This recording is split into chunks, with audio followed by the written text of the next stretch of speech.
Halo, apa kabar? Assalamualaikum warahmatullahi wabarakatuh. Senang sekali bisa menjumpai Anda semua. Semoga selalu dalam keadaan sehat walafiat, tetap semangat. Kita tinggal beberapa hari lagi akan mengakhiri ibadah Shaum bulan Ramadan ya.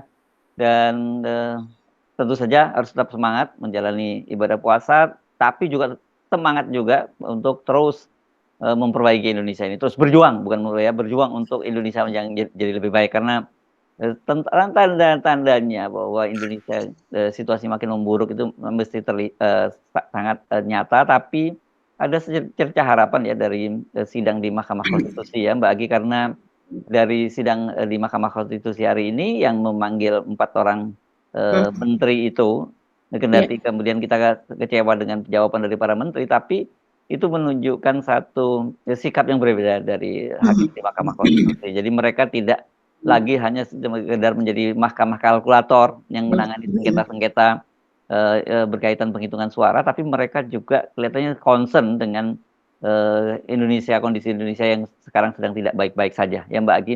Ini nanti kita akan bahas soal, kesaksian dari para 4 menteri hari ini, dan kemudian juga betapa tajamnya pertanyaan-pertanyaan dari para hakim di Mahkamah Konstitusi, Mbak Agi ya, ini ini nggak kalah, seperti para pemohon ini kelihatannya pertanyaan dari para hakim di Mahkamah Konstitusi, Mbak Agi.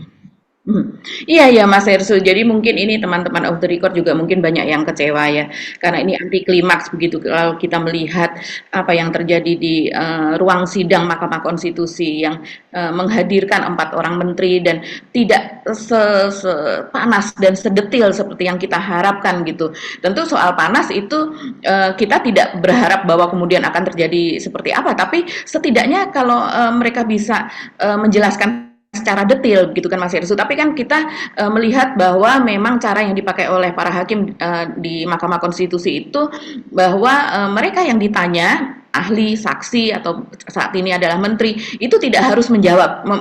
Adalah hak mereka untuk tidak menjawab begitu. Tapi dari mereka tidak bersedia menjawab atau melipir-melipir begitu kan dan hanya menjawab yang mereka kuasai dengan nada intonasi lebih tinggi kalau kata Hakim Soehartoyo kemarin begitu ketika dia mengatakan itu secara bercanda kepada Margarito Kamis ya saya rasa itu juga ditujukan kepada yang lain karena dia mengatakan pada umumnya begitu kan pada umumnya ahli itu mengatakan demikian kalau mereka tidak bisa menjawab maka melipir-melipir. Nah kita juga bisa melihat juga di sini bagaimana para menteri itu mereka berusaha menjawab yang mereka kuasai dan yang aman begitu ya. Yang Ya, tidak aman mereka berusaha melipir-melipir juga seperti ya. soal peta yang dihadirkan apa dan sebagainya gitu. Ya aneh, tapi oke, kalau itu pada Pak Muhadjir dan Pak Airlangga Hartarto, apalagi Pak Airlangga Hartarto, kita bisa maklum gitu ya. Tetapi kalau itu terjadi pada Ibu Sri Mulyani, apalagi kepada Ibu Risma, itu yang menjadi pertanyaan. Tapi saya kira kalau pada kasus Ibu Risma ini kan tergantung pertanyaannya ya, karena jujur saja dia soal bansos itu sebenarnya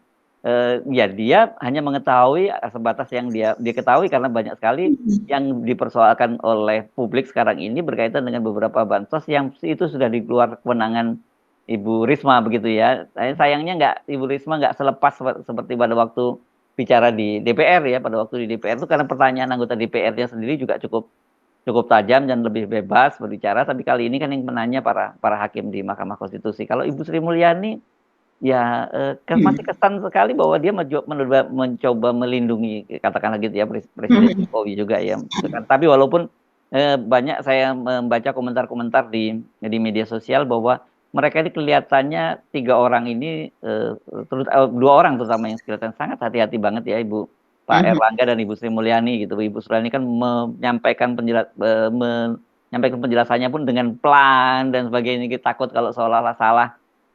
Sementara Ibu Risma tetap lepas seperti biasa begitu, malah sering menjelaskan tanpa tanpa membaca gitu ya. Sementara Pak Pak Muhadjir ya karena memang seperti itu ya, dia sangat normatif ya jawaban-jawabannya walaupun dia sempat ditegur oleh oleh majelis hakim ketika Ketua Mahkamah Konstitusi Pak Soehartoyo ketika dia mencoba membela Pak Jokowi soal konversi suara Betul. dari bansos itu tadi gitu.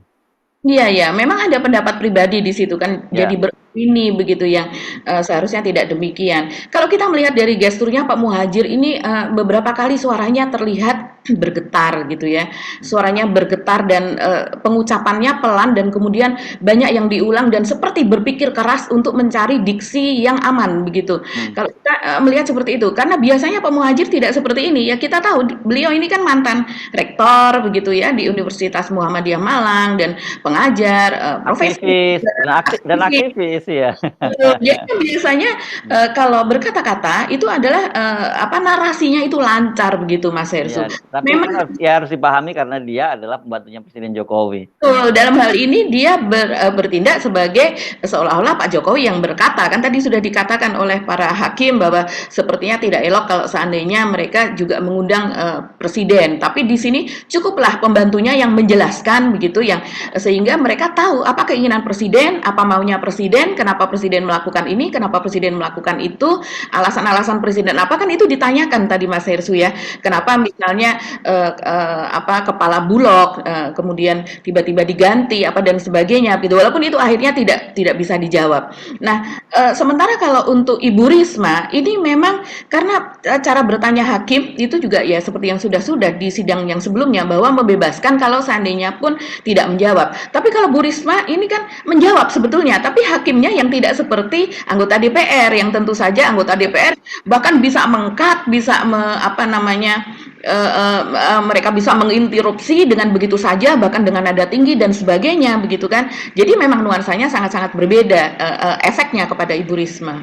Ya, tetapi satu hal saya kira sebenarnya kalau kita melihat pernyataan-pernyataan yang sangat tajam dari eh, hakim di Mahkamah Konstitusi itu kita mendapatkan satu gambaran bahwa memang terjadi perubahan ya paradigma di sini di kalangan hakim di Mahkamah Konstitusi itu kan ya awal kan ada upaya dari paslon 02 itu untuk menggiring ya tim pengacara paslon 02 bahkan juga para ahlinya gitu ya para ahlinya itu dalam berbagai forum-forum juga masih menggiring bahwa ini persoalan bahwa Mahkamah Konstitusi itu kewenangannya hanya menangani persoalan selisih penghitungan suara ya sengketa hasil penghitungan suara.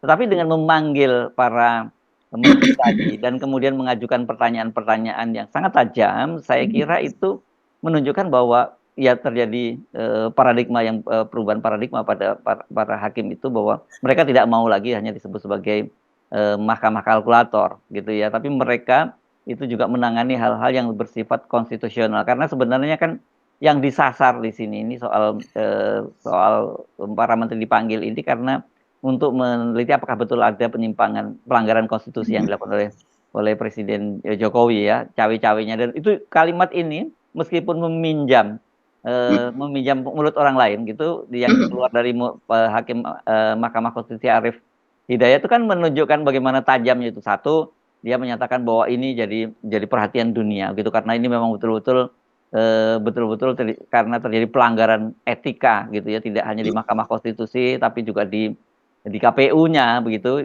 itu meminjam mulut dari ketua-ketua Mahkamah Konstitusi dunia begitu, dan kemudian soal cawe-cawenya presiden itu kan meminjam istilah dari pemohon, tetapi itu disampaikan oleh Pak Hakim itu kan menurut saya itu luar biasa sekali Mbak Agi sebenarnya. Iya, iya betul sekali.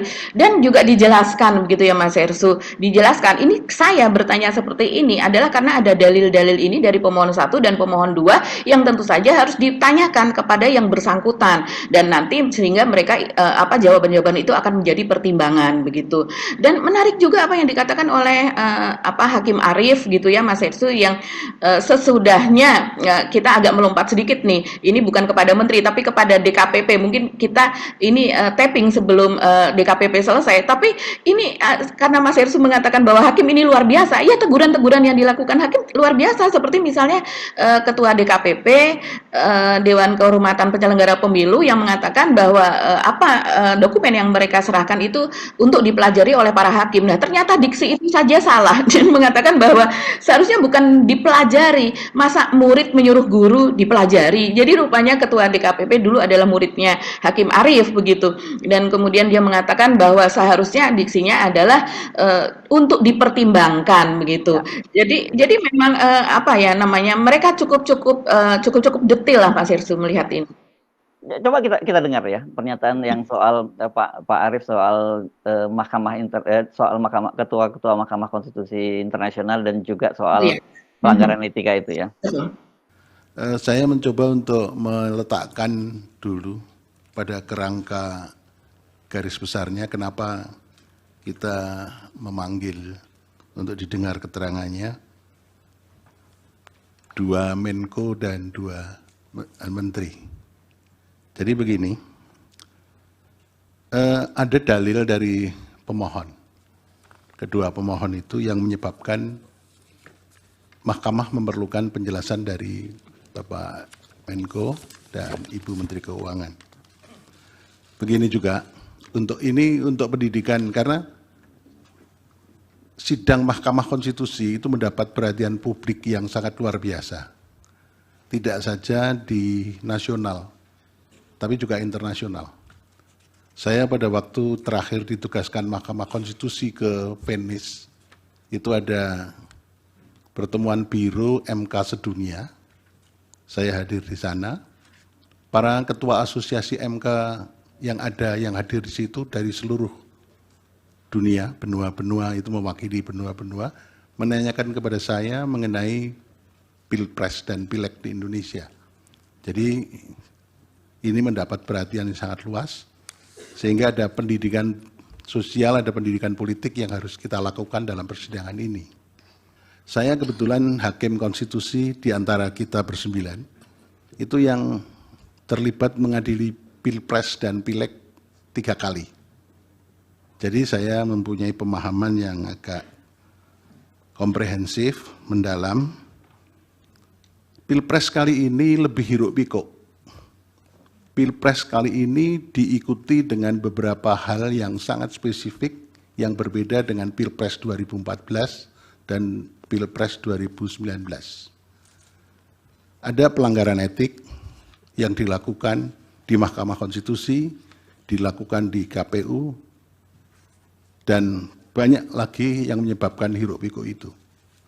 Nah, yang terutama mendapat perhatian yang sangat luas dan kemudian didalilkan oleh pemohon itu cawe-cawenya kepala negara.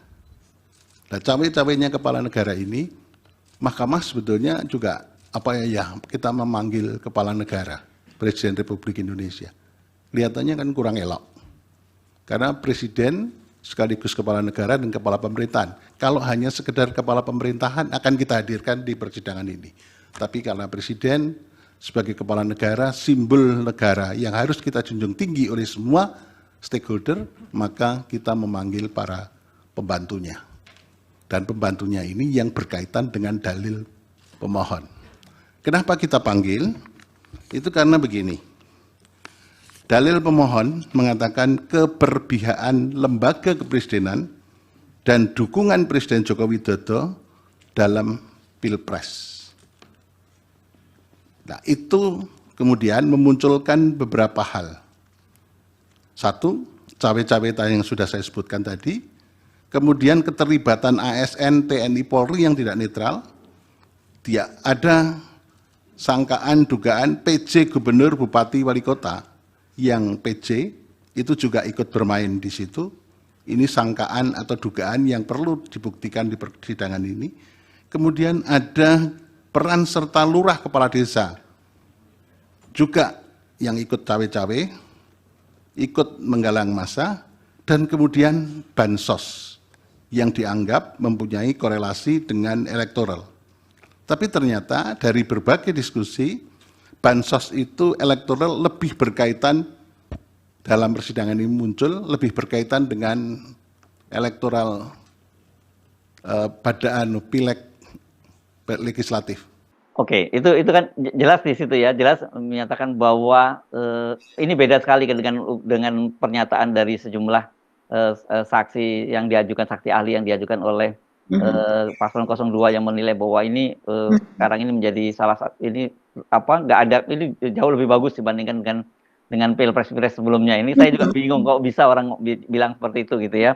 Dan tadi kalau soal DKPP juga ini kelihatannya kaitannya adalah yang tadi karena pernyataan sebelumnya kan ketua DKPP itu sudah membatasi diri gitu. Dia minta agar jangan ditanya soal materi putusan begitu. dia, dia jadi ini yang dianggap menggurui gitu. Itu juga menarik tadi itu, tapi sambil disindir lah kalau yang tadi oleh hakim Mahkamah Konstitusi ya. Tapi memang harusnya yang tadi tidak muncul saya kira ketika DKPP itu adalah pertanyaan meskipun disinggung selintas, tapi itu sebenarnya kalau ditekan lebih jauh, bagaimana mungkin kan kita tahu ketua KPU itu setidaknya berapa 5 atau 6 kali ya dihukum oleh DKPP itu ya. Tapi yang jelas yang 2 kali itu dia diberi peringatan keras dan terakhir. Nah itu gimana ceritanya ada peringatan keras dan terakhir sampai 2 kali itu mestinya kalau dipertanyakan itu kan itu menarik, itu kan tidak berkaitan dengan substansi perdebatan di dalam materi, tapi berkaitan dengan putusannya kan gitu Mbak Agi.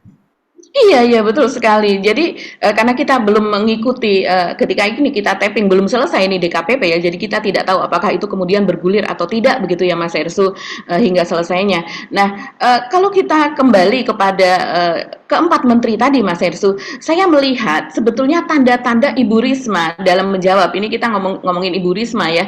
Ibu Risma dalam menjawab begitu dan sepertinya juga memancing pertanyaan dari para hakim adalah ketika dia menjelaskan bahwa saya tidak mau memberikan lagi dalam bentuk barang atau natura begitu, karena memang itu rawan terhadap celah-celah, dia mengatakan demikian. Seperti misalnya barang-barang itu kan harus dikemas, harus di packing lagi. Nah untuk pemakingan itu saja sudah ada kemungkinan ada celah di situ, maksudnya adalah celah korupsi begitu kan. Belum lagi untuk transportasi, terus kemudian nanti siapa di lapangan yang menyerahkan apa dan sebagainya, sehingga dia memilih dengan cara cash transfer begitu. Dan ini cara-cara ini sebenarnya digunakan untuk negara maju Mas Ersu. Kalau kita melihat seperti misalnya di Amerika, di Eropa, begitu juga di Afrika, hanya untuk daerah-daerah tertentu yang dimana ketika mereka dikasih transfer dan mereka tidak bisa membelikan barang-barangnya karena memang tidak tersedia barang-barang itu di situ, terutama misalnya seperti di Afrika, maka kemudian pemerintah memberikan melakukan 2 cara, yaitu dengan cash transfer dan juga dengan mengirimkan bantuan berupa barang. Dan terutama kalau terjadi bencana itu kan beda lagi. Kalau terjadi bencana, kalau ini kan sehubungannya dengan ekonomi, kekeringan, kalau El Nino kita masukkan ke dalam bencana, ya masuklah ini ke dalam mitigasi lah begitu ya, bukan berupa bencana yang sudah terjadi seperti gempa dan lain sebagainya begitu. Ini kaitannya dengan mitigasi. Nah di situ Ibu Risma dengan mengatakan demikian, dia sudah secara tidak langsung mengatakan bahwa ya berarti barang-barang yang berupa beras apa dan sebagainya ketika diberikan secara langsung, dan itu kan sepertinya dilakukan juga pada masa Yuliari Batubara dulu, yang ketika dia tertangkap karena dia mengambil pungutan per kantong begitu kan sekian rupiah Mas Hersu. Dan itu terjadi, itu adalah kader PDIP dan kemudian ditangkap. Dan Risma ketika menggantikan, dia tidak mau menggunakan cara-cara itu lagi, tapi ternyata cara-cara itu masih digunakan oleh sebelah, kurang lebih begitu. Karena seperti Bu Risma ini seperti tidak ada komunikasi atau kaitan dengan Bappenas. Bahkan data yang dipakai oleh Bappenas setahu saya kalau dijelaskan begitu di berbagai media itu kan tidak merupakan basic data yang digunakan oleh Kemensos, tapi mereka menggunakan data sendiri, memiliki data sendiri yang kalau menurut Pak Muhadjir tadi berasal dari Kemenko, PMK begitu. Data-data itu kurang lebih diambil dari situ dan kemudian digabungkan dengan data-data lainnya. Jadi ini ada juga pertanyaan apakah ini tidak tumpang tindih, tadi kan ditanyakan oleh Hakim MK. Sudah mendapat ini kemudian mendapat lagi, dan dijawab dengan jujur, iya kemungkinan terjadi itu tumpang tindih seperti itu, tidak terelakkan. Jadi sebenarnya banyak sekali nuansa di sini, ketidakadilan di situ Mas Hersu. Dan kemudian Ibu Risma ini memperlihatkan bahwa apa yang dilakukan oleh kementeriannya, yaitu dengan kan ditanyakan lagi bahwa soal dana-dana itu, dan dia mengatakan sekali lagi seperti halnya dia katakan di DPR bahwa ya itu mengalir langsung dari rekening ke rekening, tidak pernah ada di tangan masing-masing di tangan menteri, kurang lebih demikian gitu, kecuali untuk pembayaran gaji-gaji untuk mereka yang menjadi pendamping disabilitas begitu kan, dia mengatakan demikian. Jadi ini sebenarnya kalau mau didalami ini bisa Mas Hersu, karena memang sudah ada tanda-tanda dari Ibu Risma itu dengan dia mengatakan apa yang dilakukannya, dan yang dilakukannya itu sangat berbeda dengan apa yang dilakukan oleh Bappenas dan juga oleh Bulog di bawah tentu saja perintah dari Pak Jokowi dan juga pengawasan dari Menko Perekonomian. Ya. Tapi saya kira begini ya, meskipun tadi hakim itu membebaskan untuk menjawab atau tidak menjawab itu, tetapi kan sebenarnya agak berbedanya dalam kasus ini dengan sidang-sidang yang berkaitan dengan pidana, misalnya pembuktian di pengadilan gitu.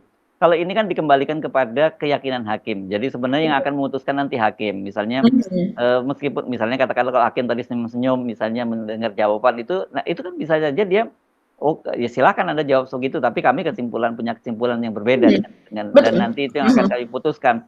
Kan begitu juga soal ketika Saldi Isra misalnya mempertanyakan banyaknya kunjungan dari Presiden Jokowi melakukan kunjungan terutama ke Jawa Tengah begitu ya, dan kemudian juga soal bantuan dipertanyakan kenapa bantuan itu harus disampaikan oleh Presiden, kan dijawab oleh Pak Muhadjir bahwa itu bagian dari proses pengecekan itu semacam memastikan bahwa itu sampai. Masa memastikan aja harus dia menyampaikan sendiri gitu. Memang menurut saya kelasnya Pak ini kelasnya RW Pak Jokowi ini udah bukan kelas presiden kalau kerjaannya bagi-bagi bansos itu, dan kita tahu ada motif ya tadi itu motif untuk apa tetap kalau semasa belum kan dijawab tadi bahwa itu kan sebelum pemilu juga Pak Jokowi sudah melakukan hal semacam itu. Itu menurut saya jawaban yang sangat tidak tepat. Harusnya ya kalau ya beda dengan pemilu, meskipun tidak tepat juga begitu. Harusnya ya ketika dia masa kampanye dia berhenti dong, jangan melakukan lagi karena apalagi ada anaknya di situ. Jadi soal etika memang betul itu betul-betul semua sudah tidak bermoral ini para pejabat-pejabat kita itu kan gitu dengan menyatakan seperti itu. Kenapa? Karena tentu saja ini sejak awal jauh sebelum pemilu kita mengkritik apa yang dilakukan oleh Pak Jokowi langsung bagi-bagikan bansos itu. Dan dulu itu kan tujuannya dia adalah untuk mempertahankan elektabilitas dia, dan itu sebenarnya agenda dari terselubung 3 periode kan begitu ya. Nah sekarang ketika dilakukan pada masa kampanye ya harusnya dia tahu diri, dia berhenti. Itu bagian dari upaya dia untuk mendongkrak elektabilitas putranya Gibran Rakabuming. Jadi untuk hal yang simpel sederhana saja soal etika mereka sudah pada nggak paham nih para pembantunya Pak Jokowi itu, dan menganggap bahwa kan itu dilakukan tidak hanya dilakukan sekarang tapi dilakukan sebelum. Oke, katakanlah dilakukan sebelumnya dan itu pun juga salah. Itu kok pada saat kampanye juga tetap dilakukan kan gitu. Iya, betul sekali Mas Hersu. Jadi memang tadi Pak Muhadjir kalau kita perhatikan dia sangat-sangat berhati-hati dan berusaha untuk menghindari untuk menjawab yang kemudian akan menimbulkan pertanyaan lagi begitu. Jadi seperti misalnya tadi dikatakan sudah disinggung Mas Hersu soal Hakim Saldi Isra begitu yang memperlihatkan sebuah peta begitu. Bagaimana di daerah Jawa Tengah itu warnanya biru semua karena di situ kan ada perbedaan ya warna. Seperti misalnya di daerah yang lain itu hanya titik-titik kecil saja begitu, yang di Banten hanya titik tidak terlalu lebar begitu. Sementara kalau di Jawa Tengah itu seperti ngeblok begitu kan warnanya, yang indikasinya artinya adalah Pak Jokowi sungguh-sungguh berkonsentrasi untuk membagikan bansos itu di Jawa Tengah. Kemudian ketika itu ditanyakan Pak Muhadjir Effendi sebagai sebagai Menko PMK mengatakan bahwa ya itu karena biasanya berkaitan dengan berbagai proyek strategis yang ada di wilayah tersebut. Biasanya Pak Presiden kalau seandainya datang ke sebuah daerah itu selain memberikan bantuan berupa bansos, biasanya dia meresmikan sesuatu atau dia menengok atau dia melihat gitu proses pembangunan dari sebuah PSN gitu, proyek strategis nasional yang ada di daerah itu. Tapi itu tidak dikejar oleh hakim. Loh, oke, berarti kalau seandainya itu ada di Jawa Tengah yang terdiri dari sekian kabupaten, dan kita tahu hampir semua kabupaten itu didatangi dan juga Kota Madya, kira-kira PSN apa yang ada di sana? Misalnya katakanlah Pak Muhadjir bisa dikejar begitu ya, PSN yang ada di Tegal, PSN yang ada di Brebes, PSN yang ada di misalnya di sekitaran Semarang begitu, PSN yang ada di Magelang itu kan bisa dikejar. Ada berapa di sana sehingga harus berkali-kali itu ke Magelang, berkali-kali itu ke daerah Tegal dan sekitarnya begitu. Jadi memang hakim tidak mengejar begitu, tapi barangkali kalau saya melihat itu menilai dari cara menjawabnya Pak Muhadjir, dan kita melihat Mas Hersud, Pak Muhadjir juga ditanyakan ketika dia menjelaskan apa sih sebenarnya yang dilakukan oleh seorang Menko PMK. Dia mengatakan yaitu melakukan agenda pembangunan nasional yang memang itu sudah ada di peraturan, ada perpres, ada undang-undang dan sebagainya. Dan satu lagi adalah menjalankan penugasan presiden gitu, melakukan penugasan presiden. Ini yang menjadi pertanyaan kan, penugasan presiden itu apa? Ada peraturannya atau tidak? Apa saja penugasan presiden? Dan kemudian dia menjelaskan penugasan presidennya itu bisa macam-macam, seperti misalnya ini akan mudik, terus kemudian mudik ini ada hubungannya dengan apa dan sebagainya gitu. Ada juga hubungannya dengan PUPR apa. Jadi antara lintas kementerian itu biasanya penugasan presiden. Tapi kita bisa melihat cara menjawabnya sangat hati-hati dan dengan suara yang bergetar begitu Mas Hersud. Dan ada satu lagi Mas Hersud, mungkin kita perlu putar ini. Sayang ini lolos dari pengamatan Hakim MK atau mereka tidak mendapatkan data ini, tapi ini pernah kita bahas juga ya pada bulan Februari, yaitu ketika Pak Muhadjir Effendi ini terekam dan kemudian rekamannya itu viral di medsos Mas Hersud, ada di IG, ada di TikTok, ada di Twitter dan sebagainya, di mana dia pada sebuah acara, kita tidak tahu acaranya di mana, tapi ketika itu pemirsa Off the Record ada yang memberitahukan acaranya di mana karena katanya dekat dengan rumahnya, tapi saya lupa lagi daerahnya. Nah, di situ Pak Muhadjir mengatakan bahwa kalau saya ingin bahwa pemilu atau pilpres ini satu putaran saja. Kenapa? Karena dana untuk 2 putaran itu sangat besar, yaitu 40 triliun. 40 triliun itu bisa kita, kalau tidak ada 2 putaran, maka bisa kita gunakan untuk bansos, untuk dibelikan beras lah kurang lebih demikian, untuk bansos. Dia mengatakan demikian. Nah, ini kan sesuatu propaganda Mas Hersud, satu putaran siapa yang menang? Begitu kan? Sementara satu putaran itu adalah tagline yang walaupun 03 mengatakan satu putaran, 01 mengatakan satu putaran, tapi yang ada gerakan satu putaran, ada organisasinya begitu ya, dan kemudian itu sangat mengema begitu di mata publik, itu adalah gerakan dari 02 begitu. Dan kita tahu Pak Muhadjir adalah pembantu dari Pak Jokowi. Siapa yang memberikan bansos? Yaitu adalah Pak Jokowi. Dia mengatakan begitu bahwa ini Pak Jokowi memang banyak yang mengatakan bahwa ini kan milik negara, bansos milik negara, bukan milik Pak Jokowi. Kemudian dia mengatakan bahwa iya, memang betul ini punya negara, tapi kalau tanpa tanda tangan Pak Jokowi kan nggak bisa juga. Jadi ini sangat-sangat mengarah sekali. Mungkin kita bisa lihat lagi nih videonya Mas Hersud ya. Oke. Kedua, itu masih butuh 40 triliun. KPU-nya saja minta 17 triliun lebih. Untuk keamanan, kira-kira sekitar 20 triliun. Jadi 40 triliun. Makanya berdoa mudah-mudahan pilpresnya ini untuk pemilu satu putaran saja. Nggak usah 2 putaran. Capek kita juga muter-muter terus. Ya. Jadi mohon nanti berdoa mudah-mudahan nggak ada lagi 2 putaran. Satu putaran cukup. Nanti uangnya dipakai untuk beli beras, untuk bantu lagi. Ya. Dan ini memang bukan uangnya Pak Presiden. Tetapi kalau tidak ditandatangani Pak Presiden, ya nggak keluar berasnya, Pak Presiden. Iya, saya kira memang intensi memanfaatkan, bukan intensi lagi lah ya, saya kira memang sudah terjadi pemanfaatan bansos besar-besaran itu memang terjadi. Dan sekali lagi itu memang saya tahu banyak yang kecewa kenapa kok hakim kesannya nggak mengejar. Sementara kemudian para pendukungnya paslon 2 bertepuk tangan, saya lihat di media sosial menyatakan itu nggak terbuktikan bahwa bansos itu digunakan untuk memenangkan pasangan Prabowo Gibran. Tapi mereka yang lupa bahwa itu tadi seperti saya sebut sebelumnya, bahwa hakim itu membiarkan, tidak menjawab pun boleh gitu, tetapi hakim punya kesimpulan sendiri. Itu kira-kira bedanya antara pengadilan biasa dengan proses yang terjadi di Mahkamah Konstitusi gitu Mbak Agi. Ya. Iya, ya. Ada lagi satu Mas Hersud tadi yang terungkap bahwa ada dana operasional presiden dan kemudian ada dana kemasyarakatan begitu ya. Jadi ada 2 dana yang bisa digunakan oleh presiden sesuka dia. Yang penting itu misalnya digunakan untuk mengembangkan kebudayaan, untuk olahraga, untuk mengembangkan olahraga. Saya tahu kalau misalnya seperti di Pemprov DKI itu seperti membantu masyarakat di kecamatan mana atau kelurahan mana yang mereka ingin membangun lapangan bola dan ternyata mereka belum memiliki dan sebagainya begitu. Jadi ini bahkan kalau di kepala daerah banyak juga yang menggunakan ini untuk apa namanya, membantu petugas kebersihan atau ketika mereka mereka ada yang menikah ya makanya datang gitu Bapak Bupati atau Bapak Gubernur datang dengan memberikan hadiah atau kado ini berasal dari dana pribadi tersebut. Nah, itu tadi terungkap bahwa dana tersebut yang berbagai perinciannya yaitu bisa digunakan itu tadi untuk pendidikan, membantu pendidikan, kebudayaan, olahraga apa dan sebagainya, itu agama begitu, keagamaan dan sebagainya, ternyata dananya cukup besar ya Mas Ersu. Oh ya. Yang dulu dananya itu di bawah 100 hanya berapa puluh, ternyata sekarang itu mencapai 160 juta, 150 juta, 100 hampir 130 maaf, miliar. Miliar, hampir 180 miliar, 160, 120 miliar dan sebagainya. Dan itu ketika ditanya dari mana dan apa namanya bansos-bansos yang diberikan oleh Pak Jokowi itu begitu kan? Apakah ini berasal dari bansos yang APBN, Bapanas atau yang lainnya begitu.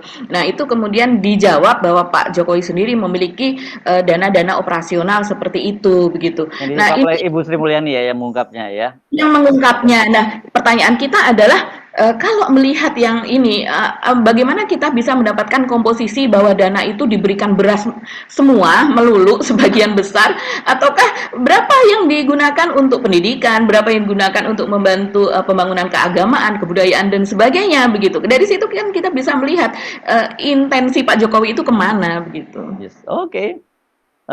Tadi kita lupa list beberapa topik ya, Mas. Saya kira masih ada beberapa topik lain. Mbak Agi terlalu bersemangat nih kelihatannya. Saya kira ada beberapa kasus lain yang perlu kita bahas ya Mbak Agi. Ada yang ribut-ribut di Banten. Itu saya kira menarik untuk kita bahas. Tapi kemudian yang dekat dengan soal Pilpres ini dan juga pemerintahan yang akan datang itu berkaitan dengan pernyataan dari Puan ya yang menyatakan dia akan segera bertemu dengan Pak Prabowo. Kalau tadinya kan disebut-sebut kan sedang katanya akan menemui Ibu Megawati, tapi kelihatannya sekarang langsung yang mengambil inisiatif ini Puan ya, katanya dia akan bertemu dengan Pak Prabowo setelah habis Lebaran begitu ya. Dia menyatakan begitu dan ini artinya memang sinyal PDIP berusaha setidaknya kita sebut faksi Puan dulu lah, kita lebih amannya menyebutnya begitu karena ini kan pernyataan dari Puan. Sementara faksi yang lain seperti yang dimunculkan di sikapnya muncul dari Hasto, yang kita lihat itu sebagai sikap dari Ibu Megawati masih terus kencang terhadap Pak Jokowi. Tapi apa iya Puan kemudian beda dengan Ibu Megawati? Ini kan yang menjadi pertanyaan ya, Mbak Adi ya. Apakah dia ikut seperti perilakunya Pak Jokowi mengkhianati Ibu Megawati? Saya kira mungkin tidak juga ya, masa sampai seperti itu ya Puan. Tetapi ini kelihatannya tandanya seperti itu dan yang pede banget kan Gerindra yang sudah menyatakan bahwa memastikan bahwa hak angket itu batal kan gitu ya. Betul. Ya, kalau hak angket batal itu sepertinya iya apa yang dikatakan oleh Gerindra gitu ya.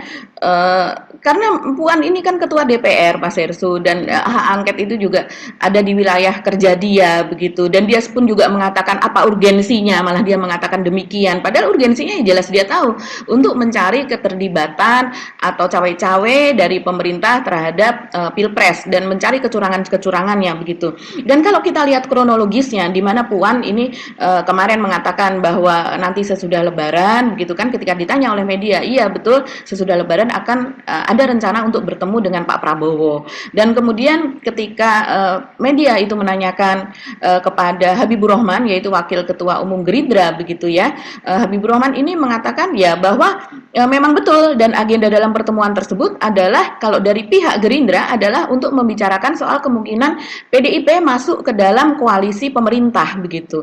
Yang artinya pasti ada tawar-menawar di situ ya Mas Hersu kalau kemungkinan masuk ke sana berapa kursi yang akan diberikan kepada PDIP dan sebagainya.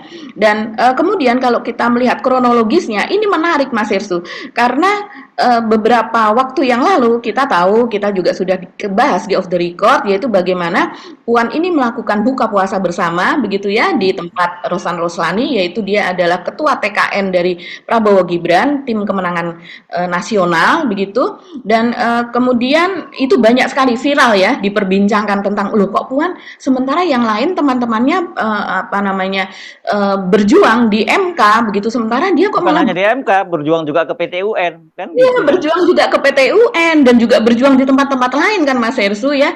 Dan tapi di berbagai diskusi-diskusi hasto aja sampai sepertinya dari satu diskusi ke diskusi lain, dari satu podcast ke podcast yang lain gitu ya dengan pernyataan-pernyataannya yang tajam begitu. Tapi ternyata Puan malah terlihat gembira begitu buka puasa bersama Rosan Ruslani dan kemudian diunggah di akun media sosial Bambang Susatyo yaitu Ketua MPR dan juga adalah Wakil Ketua Umum Golkar begitu. Dan sesudah terjadi buka puasa bersama itu, kemudian ada pernyataan dari ini menarik sekali, ada pernyataan dari Bambang Susatyo yang dia mengatakan bahwa kalau saya secara pribadi saya ingin semua partai bergabung dalam koalisi pemerintah, nggak ada yang di luar sehingga suasana politik kondusif, bisnis jadi enak. Ini teman-teman pebisnis sangat mengharapkan adanya situasi politik yang kondusif. Ini enak sekali begitu ya Mas Hersu, demokrasi bisa menjadi seperti itu.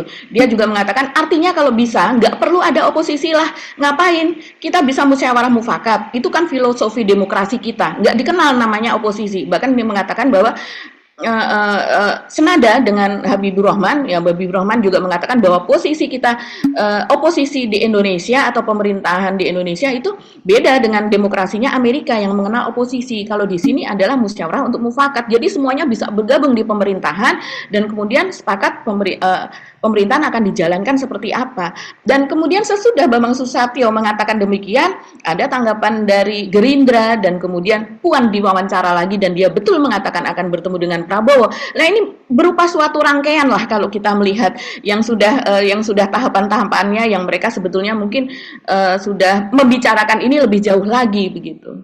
Ya, ya, ya. Ya sudah, kalau kayak gitu memang balik begitu nggak perlu ada pemilu lagi. Silakan aja bagi-bagi aja kekuatan di antara para elit gitu ya.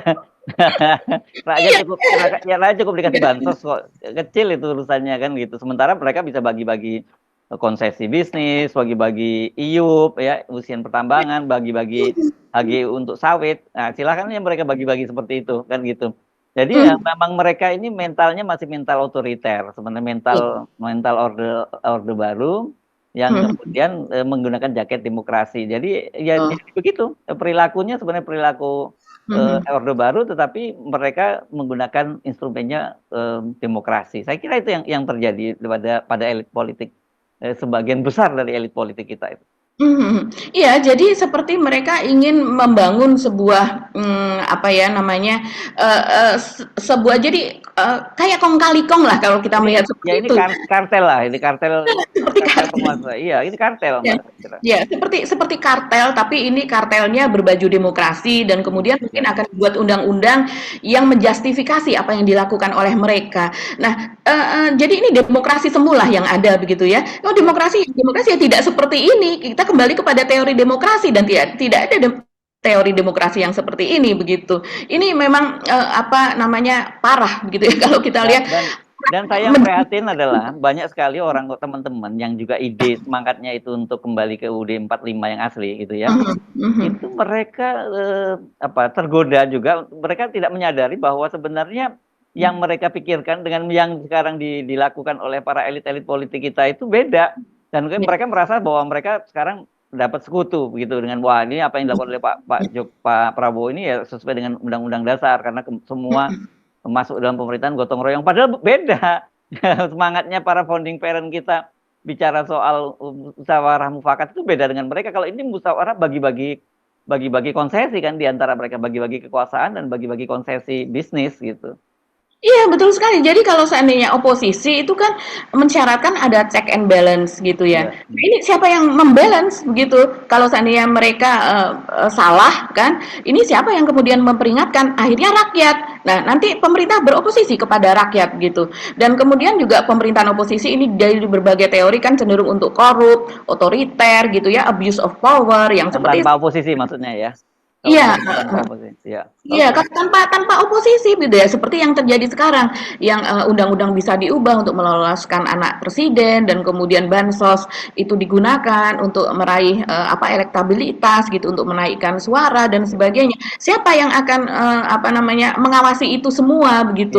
Ya, jadi saya kira memang nasib kita ini, nasib masa depan demokrasi kita ini sangat bergantung pada hakim di Mahkamah Konstitusi, Mbak Agi. Kelihatannya kalau kita berharap dengan politisi di DPR udah selesai itu, ya nggak akan jadi. Nah, kalau kemudian ternyata hakim Mahkamah Konstitusi itu bagaimanapun juga kan mereka, saya sih menangkap bahwa mereka ingin melakukan perubahan, tetapi tentu mereka juga berkalkulasi apakah mereka akan dapat support gitu yang cukup besar di publik.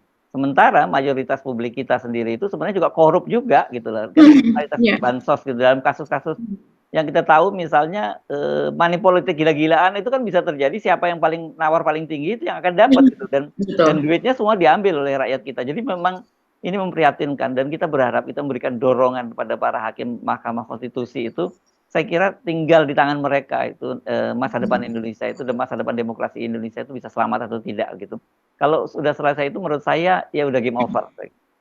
Iya, dan juga dengan bantuan media ya, kita sangat berharap bukan kita takut untuk melangkah di jalan sunyi, begitu kan? Ya. Tapi udah lama jalan sunyi kan udah biasa. Sudah lama ya, tapi akan makin sunyi Mas Irsu kalau seandainya hegemoni itu makin keras, makin kuat, kemudian makin banyak media yang bisa terbeli, begitu ya, mohon maaf, dan kemudian bisa diarahkan dan bahkan sebagai corong propaganda. Ini sangat sangat menyakitkan sekali begitu. Ya kita berharap juga ini media sebagai tiang demokrasi lah Mas Irsu ya. Kita media yang kuat juga. Ya. Memang jalan sunyi yang memang untuk mencapai puncak itu kita mesti melewati jalan yang terjal dan jalan sunyi. Tapi ngomong-ngomong jalan sunyi itu untuk terbiasa yang mereka biasa jalan sunyi itu ada keindahan tersendiri kok jalan di tempat sunyi itu. Ya, itu ada judul lagunya itu, Indahnya Sepiku gitu Mbak. Oke, kita nikmati saja Mas Irsu. Mungkin kita beralih ke hal lain ya Mas Irsu ya. Oke, Banten ya saya kira Mbak ya. Kemarin kita memang saya kira sebagian besar dari teman-teman kita, dari para viewer juga mendapatkan video-video dari peristiwa di Banten itu ya, bagaimana ada sejumlah orang dari etnis tertentu itu yang kemudian dikeroyok oleh warga di sana, warga asli Banten. Mereka ini pendatang itu, tapi sayangnya mungkin kita tidak bisa memutarkan videonya ya, karena videonya mengalami itu sadis banget gitu. Dan mungkin kalau bagi orang yang melihat video itu, cuman hanya melihat video pengeroyokan itu, mereka akan menjudge gitu ya, mungkin warga Banten kok sadis banget ya terhadap pendatang sampai melakukan kekerasan semacam itu gitu ya. Tetapi setelah kita telusuri ternyata ceritanya berbeda ya Mbak Agi ya. Iya Mas Irsu. Jadi dari berbagai karena kita tidak melihat sendiri dengan mata kepala di sana, tapi kalau saya mengambil dari WA grup Mas Irsu, teman-teman wartawan yang rupanya berasal dari Pandeglang, dari Serang begitu, dan keluarganya masih berada di sana, itu bercerita Mas Irsu di grup. Begitu juga kalau kita kompilasi dengan laporan dari berbagai media begitu yang memang ada lokal di sana begitu. Jadi rupanya itu ada seorang ustadz bernama Ustadz Muhyi begitu sedang melakukan perjalanan dengan mengendarai mobil begitu, dan yang menyopiri adalah adiknya dia berserta rupanya dengan istrinya, dengan ibunya, habis dari rumah sakit entah menengok siapa, dan mereka hendak pulang ke rumah. Dan di tengah jalan rupanya itu memang ada sedikit kemacetan, dan kemudian tiba-tiba ini masih keterangan sepihak ya dari pihak ustadznya ya, tiba-tiba itu mobilnya ada yang merusak kaca spionnya begitu Mas Irsu, sehingga mereka kemudian turun dan terjadi perkelahian dengan orang-orang ini. Nah, orang-orang ini dikatakan bahwa kalau menurut keterangan dari Polres ya, dari Polres itu mereka mengatakan bahwa ada kemungkinan mereka ini sedang mabuk Mas Irsu. Jadi ini kan malam hari kejadiannya. Jadi kemungkinan mereka sedang mabuk sehingga melakukan pengeroyokan yang tidak seimbang. Tentu saja dua orang ini dikeroyok oleh, ada yang mengatakan 8 orang, ada yang mengatakan 10 orang gitu. Yang kemudian baru setelah terjadi pengeroyokan datanglah ini penduduk atau warga setempat melerai begitu. Nah, dari melerai ini kemudian tertangkap 1 orang, baru kemudian polisi datang dan sebagainya begitu, dan ternyata mereka ini adalah anggota sebuah bank. Bukan bank ya, koperasi gitu lah. Tapi jadi rentenir ini ya. Tapi kalau warga setempat mengatakannya bank keliling, bisa mengatakan demikian, yang kemudian ditagihnya setiap hari seperti itu. Ya, ini namanya aja bank, tapi sebenarnya ini rentenir gitu, menggunakan nama. Yang dengan bunga tinggi. Tapi tetapi Ustadz ini tadinya kan berkembang narasi, Mas Hersu. Orang bertanya-tanya, apakah Ustadz ini sebagai nasabah dari bank tersebut yang tidak membayar dan sebagainya sehingga dikeroyok? Tapi ternyata tidak. Jadi memang ini terjadi bukan mereka ini orang yang saling tidak mengenal begitu, Mas Hersu. Nah ini kemudian berkembang. Ini kejadiannya kan tanggal 1 hari Senin ya.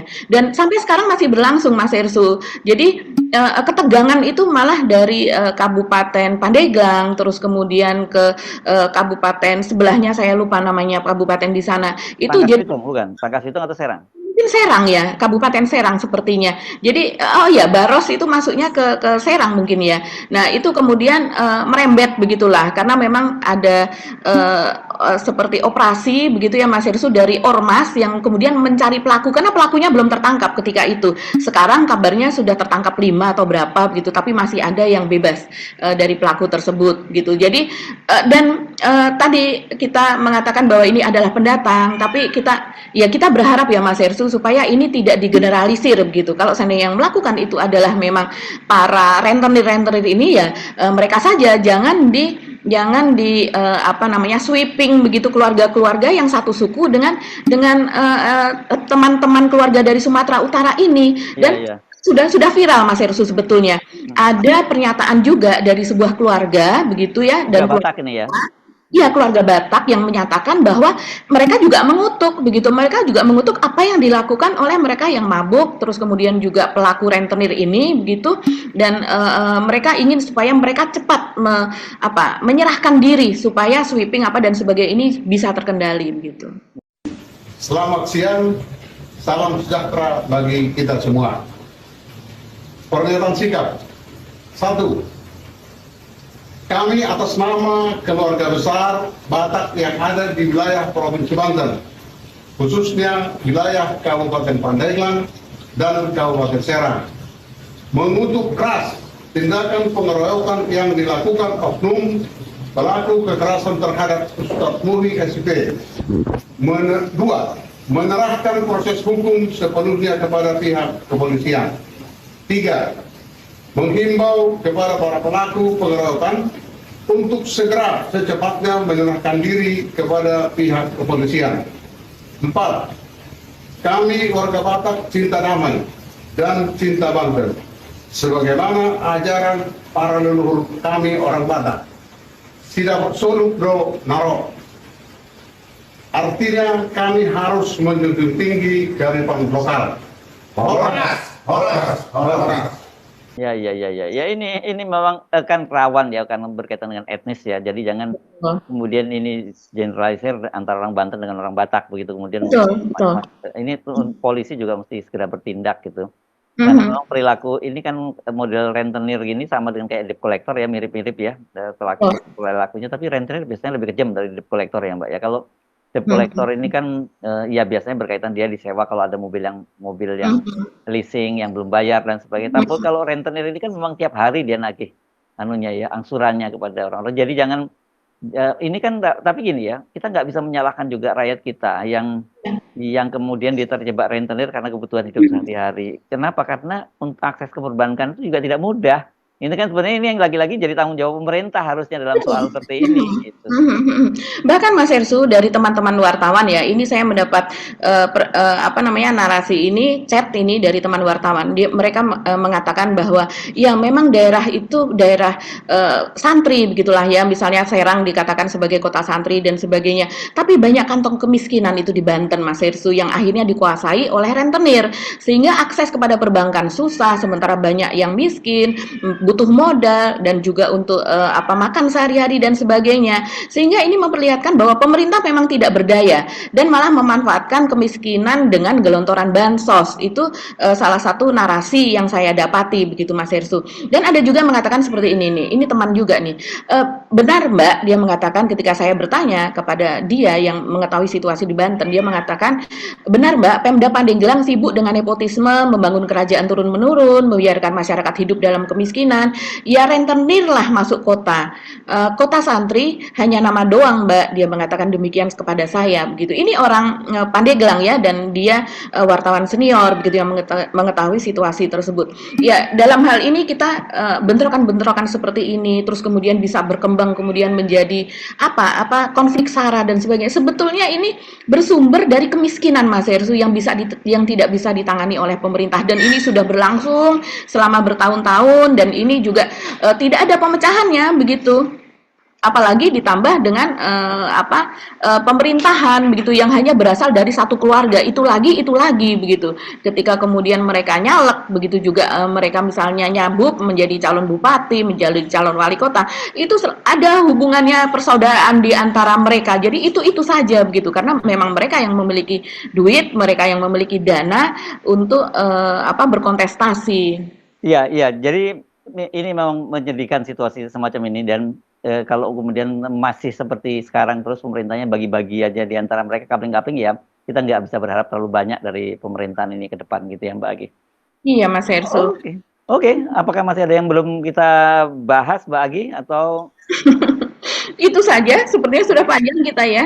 Yes, oke. Sampai ketemu lagi insya Allah pekan depan ya. Oke. Ya, kami mohon pamit, saya Hersbun Arif.